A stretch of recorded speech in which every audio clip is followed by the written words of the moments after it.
Sai Ram class, how are you all? I hope that you all are very fine. So class, as we were in our workbook in chapter number 11, tables and shares. Today we will start from question number 14, that is mixed problem. So the first part is the cost of 2 pizza is rupees 198. So we have to find the cost of 15 such pizzas. So first we have to find out the price or cost of one pizza, then we can easily find out the price of 15 pizzas by just multiplying 15 with the cost of one pizza. So let's see how we have to do. To find out the cost of one pizza, we have to divide 198 with 2. Why? Because 198 is the cost of 2 pizzas. That is why we have to divide 198 with 2 to find out the cost of one pizza. So after dividing 198 with 2, we get 99. That means the cost of one pizza is 99. Now to find out the cost of 15 such pizzas, we have to just multiply 99 with 15.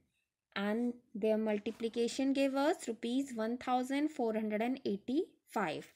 So that means the cost of 15 such pizzas is 1485.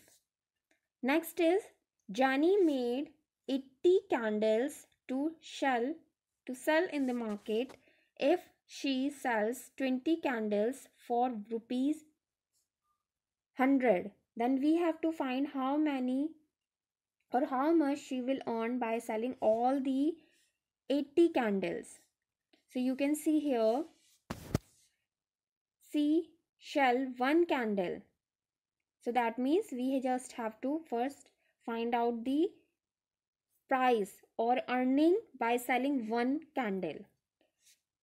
By selling 20 candles, she earned rupees 100. So by selling one candle, she will earn 100 divided by 20. That means rupees 5. So if the earning from one candle is rupees 5, so that means the earning by selling 80 candles will be 5 into 80. That is rupees 400. Again, if she earns rupees 100 by selling 20 candles, so that means she will earn by selling one candle rupees 100 divided by 20, that is rupees 5. And if the earning by selling one candle is rupees 5, so that means the earning by selling 80 candles will be 5 into 80, that is rupees 400. Now the next is Sweta wants 9 sacks of sand for making her house. If the cost of 3 of them is 540, then we have to find the cost of all of them. So that means first we have to find the cost of one. So for this, what we have to do, we have to divide 540 with 3. So the cost of one sack of sand is 540 divided by 3, that is 180. And if the cost of 1 is 180, so that means the cost of 9 will be 180 multiplying with 9, that is 1620. So class, you can see that these questions are the combination of multiplication and division both.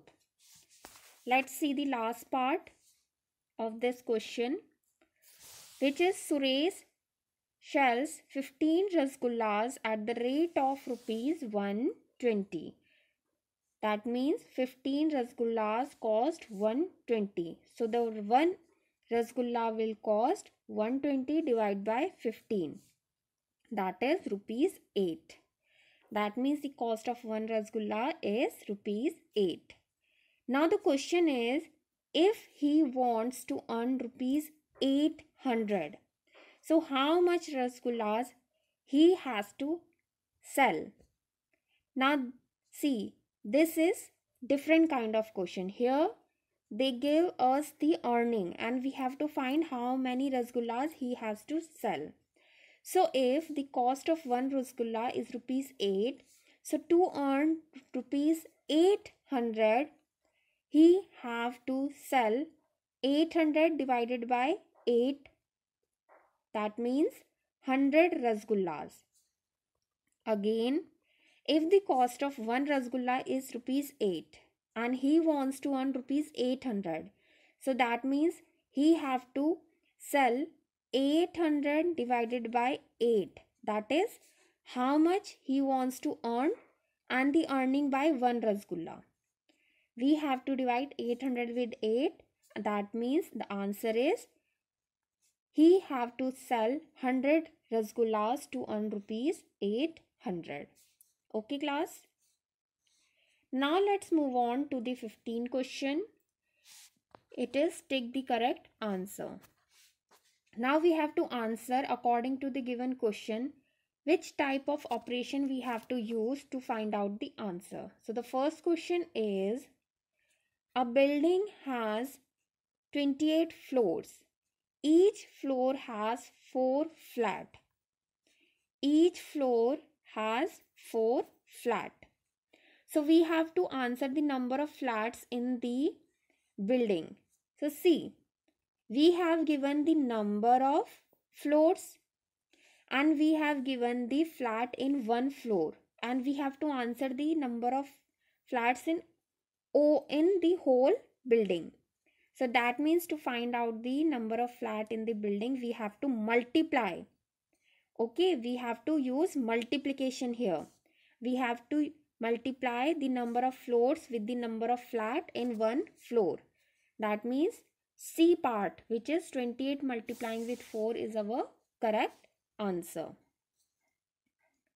Next question is, the cost of two different types of rice bran is 70 and 90 per kg. That means one brand cost 70 per kg and the another cost 90 per kg. Find the total cost of two different types of rice bran. Now see, we have to find the cost together. So that means we have to add their cost, right? To find out the total cost of two types of rice bran together, we have to add their cost. So that means this question is of addition. So our A part is correct, which is 70 plus 90. Next is, a bus has 75 seats. 25 seats are occupied. Out of 75, 25 seats are occupied. How many seats are vacant? We have to answer. So that means to find out the number of vacant seat, we have to minus 25 with 75. So that means our C part is correct, which is 75 minus 25. Okay class. See class, it is very important to understand in which question we have to do or use which kind of operation. Only then we are able to solve our questions. Now let's move on to the last question of this part, which is 16. Spin magic. Observe the pattern and fill the empty space in the given spin.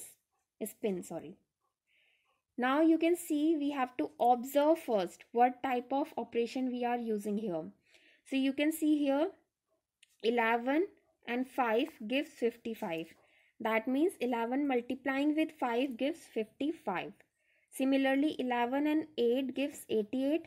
That means 11 multiplied with 8 to have 88. Here also you can see here 11 multiplying with 7 gives 77. So that this spin is using multiplication operation here. So what we have to do, we have to just multiply 11 with these number to find out the number in the last block. Okay, so you can see here 11 multiplying with 3 gives 33, 11 multiplying with 12 gives 132, 11 multiplying with 9 gives 99, and 11 multiplying with 6 gives 66. So this is our spin magic. So class, this is it in our workbook. Now we will do the question from our textbook. If you remember, this is the last part of our textbook where we have to also, after forming the question, we also have to guess the answer. That means we also have to solve them. So today we will solve them. So the first is, there are 8 packet of Rakhi and each packet has 6 Rakhis. So the question we made is, how many Rakhis are there in all? So let's see what should be its answer. Number of packet is 8 and Rakhi in each packet is 6. So the total of number of Rakhis will be 8 into 6, that is 48. Now let's move on to the next one. We have given there are 10 packets of sugar and the boy paid 110 rupees for all the packets. For all the packets, 110. So our question was, how much one packet of the sugar cost? Okay, we have given the cost of 10 packets, so we have to answer the cost of one packet. So let's see how we have to solve it. The number of packet of sugar is rupees 10. The number of packet of sugar is 10 and the cost of all the 10 packets is rupees 110. So the cost of one packet of sugar will be 110 divided by 10, which is 11. Okay class. Now the third question is, there are 35 students in 7 row. Each row has the same number of students. And the question we made is, how many students are there in a row? Now we have given the total number of students and total number of rows, and our question was the number of student in a row. We have to answer the number of student in one row. So the solution is, total number of student is 35, number of rows is 7. So the number of student in one row will be 35 divided by 7, which is 5. You can also see here in figure, in one row there are only 5 students. So our answer is correct. Question number 4 is, Hari, Seema, Chinku and Lakshmi are going to Guwahati. How many are there? 1, 2, 3 and 4. The cost of one rail ticket is 62. So our question was, how much they have to pay in total for 4 tickets. So this is the question of simple multiplication. The cost of a ticket is 62 and the number of ticket they have to buy is 4. So the cost of all the 4 tickets will be 62 multiplied by 4, that is 248. Now the last part is, 1 meter of cloth cost rupees 20 and the boy bought some cloth and paid total 140 rupees. So the question was, how much meter cloth the boy had bought. So let's see how we can find out the number of meter. So the 1 meter cost rupees 20 and boy paid 114 total. So that means the meter of cloth he bought is 140 divided by 20, that is 7 meter of cloth he bought. Okay, so this is the way we have to solve these questions. This was your practice question of that day. Now today we had discussed this also. So I hope it will become easy for you to solve them or practice them again. Now class, this is it with chapter number 11 in textbook as well as in our workbook. In our next video, we will start our new chapter. Till then, thank you class.